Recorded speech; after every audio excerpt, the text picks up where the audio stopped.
Selamat pagi, hadirin sekalian. Pada kesempatan kali ini, saya akan mempresentasikan materi tentang penulisan tanda baca. Materi ini disusun oleh Istifa Kemal dari Universitas Muhammadiyah Sumatera Utara. Pada slide ini, kita akan membahas tentang pengertian tanda baca. Menurut ensiklopedia Wikipedia, tanda baca adalah simbol yang tidak berhubungan dengan fonem atau suara, kata, dan frasa pada suatu bahasa. Tanda baca berperan untuk menunjukkan struktur dan organisasi suatu tulisan, serta intonasi dan jeda yang dapat diamati saat pembacaan. Selanjutnya, kita akan membahas jenis-jenis tanda baca dan contoh penggunaannya. Yang pertama adalah tanda titik. Tanda titik dipakai pada akhir kalimat yang bukan pertanyaan atau seruan. Contohnya, saya pergi ke pasar.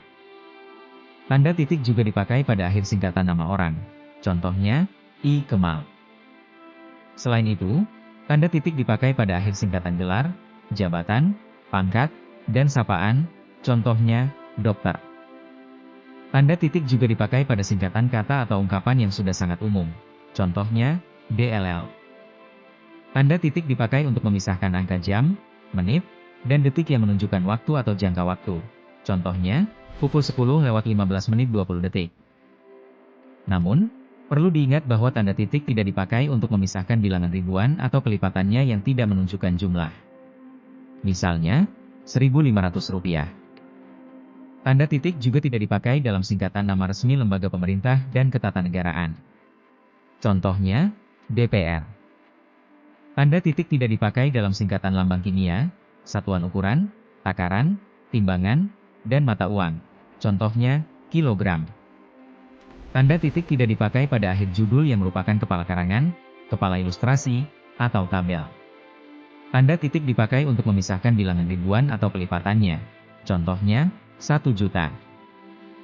Selanjutnya, kita akan membahas tanda koma. Tanda koma dipakai di antara unsur-unsur dalam suatu pemerincian atau pembilangan. Contohnya, saya membeli buku, pensil, dan penggaris. Tanda koma dipakai untuk memisahkan kalimat setara yang satu dari kalimat setara yang berikutnya. Contohnya, saya ingin pergi, tetapi saya tidak punya waktu. Tanda koma dipakai untuk memisahkan anak kalimat dari induk kalimat apabila anak kalimat tersebut mendahului induk kalimatnya. Contohnya, karena hujan, saya tidak bisa datang. Tanda koma tidak dipakai untuk memisahkan anak kalimat dari induk kalimat apabila anak kalimat tersebut mengiringi induk kalimat. Contohnya, saya tidak bisa datang karena hujan. Tanda koma dipakai di belakang kata atau ungkapan penghubung antara kalimat yang terdapat pada awal kalimat. Contohnya, oleh karena itu, saya tidak bisa datang. Tanda koma dipakai di belakang kata-kata seperti, oh, ya, wah, aduh, kasihan, yang terdapat pada awal kalimat. Contohnya, wah, bagus sekali. Tanda koma dipakai untuk memisahkan petikan langsung dari bagian lain dalam kalimat. Contohnya, kata ibu, jangan lupa belajar. Tanda koma dipakai di antara I, nama dan alamat, 2, bagian-bagian alamat, 3, tempat dan tanggal, dan 4, nama tempat dan wilayah atau negeri yang ditulis berurutan. Contohnya, Jakarta, Indonesia. Tanda koma dipakai untuk menceraikan bagian nama yang dibalik susunannya dalam daftar pustaka. Contohnya, Kemal, Istifa. Tanda koma dipakai di antara bagian-bagian dalam catatan kaki. Tanda koma dipakai di antara nama orang dan gelar akademik. Contohnya, Istifa Kemal, Eskom. Tanda koma dipakai di muka angka persepuluhan atau di antara rupiah dan sen yang dinyatakan dengan angka. Contohnya, 10,50 rupiah. Tanda koma dipakai untuk mengapit keterangan tambahan yang sifatnya tidak membatasi. Contohnya, rumah saya, yang berwarna biru, sangat nyaman. Tanda koma dipakai untuk menghindari salah baca di belakang keterangan yang terdapat pada awal kalimat. Contohnya, di belakang rumah, ada pohon mangga.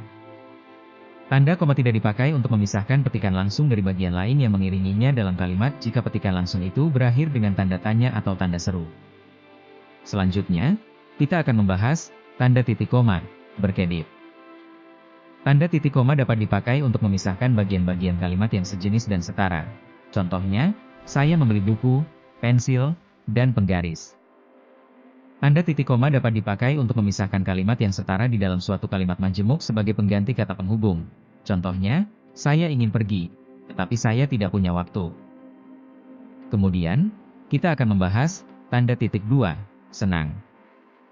Tanda titik dua dipakai pada akhir suatu pernyataan lengkap bila diikuti rangkaian atau pemerian. Contohnya, saya membutuhkan buku, pensil, dan penggaris. Tanda titik dua dipakai sesudah kata atau ungkapan yang memerlukan pemerian. Contohnya, ketua, Istifa Kemal. Tanda titik dua dipakai dalam teks drama sesudah kata yang menunjukkan pelaku dalam percakapan. Tanda titik dua dipakai, di antara jilid atau nomor dan halaman. 2. Di antara bab dan ayat dalam kitab-kitab suci. Atau, 3.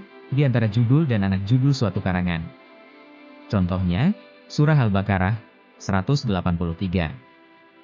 Tanda titik dua dipakai untuk menandakan nisbah atau angka banding.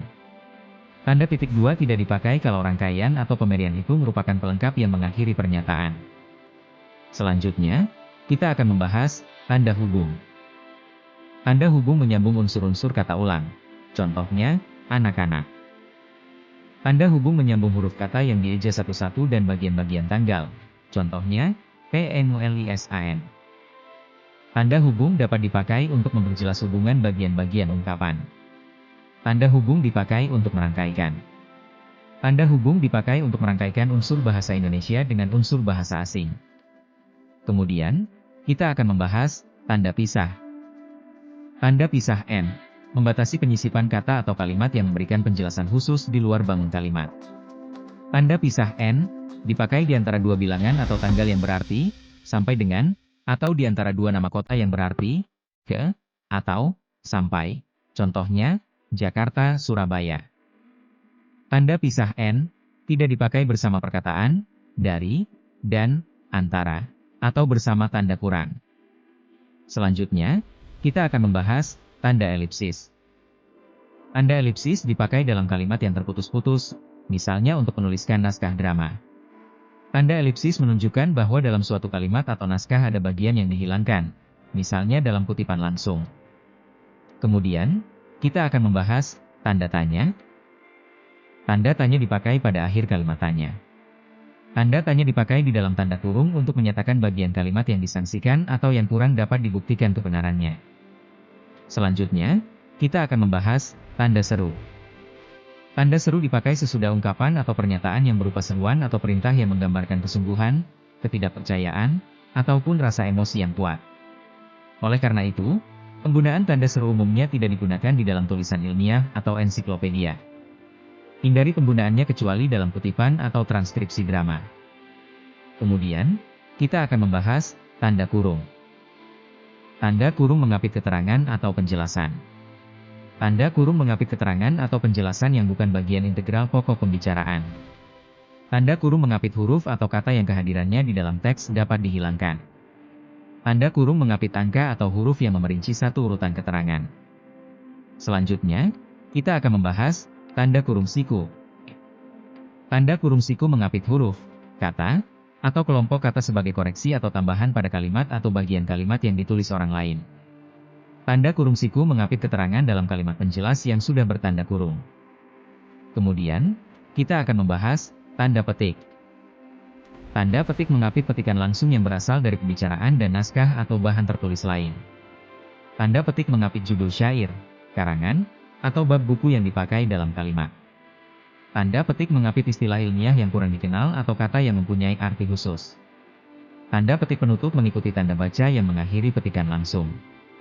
Tanda baca penutup kalimat atau bagian kalimat ditempatkan di belakang tanda petik yang mengapit kata atau ungkapan yang dipakai dengan arti khusus pada ujung kalimat atau bagian kalimat. Selanjutnya, kita akan membahas tanda petik tunggal. Tanda petik tunggal mengapit petikan yang tersusun di dalam petikan lain. Tanda petik tunggal mengapit makna, terjemahan, atau penjelasan kata atau ungkapan asing. Kemudian, kita akan membahas tanda garis miring. Tanda garis miring dipakai di dalam nomor surat dan nomor pada alamat dan penandaan masa 1 tahun yang terbagi dalam 2 tahun takwim. Tanda garis miring dipakai sebagai pengganti kata tiap, per, atau sebagai tanda bagi dalam pecahan dan rumus matematika.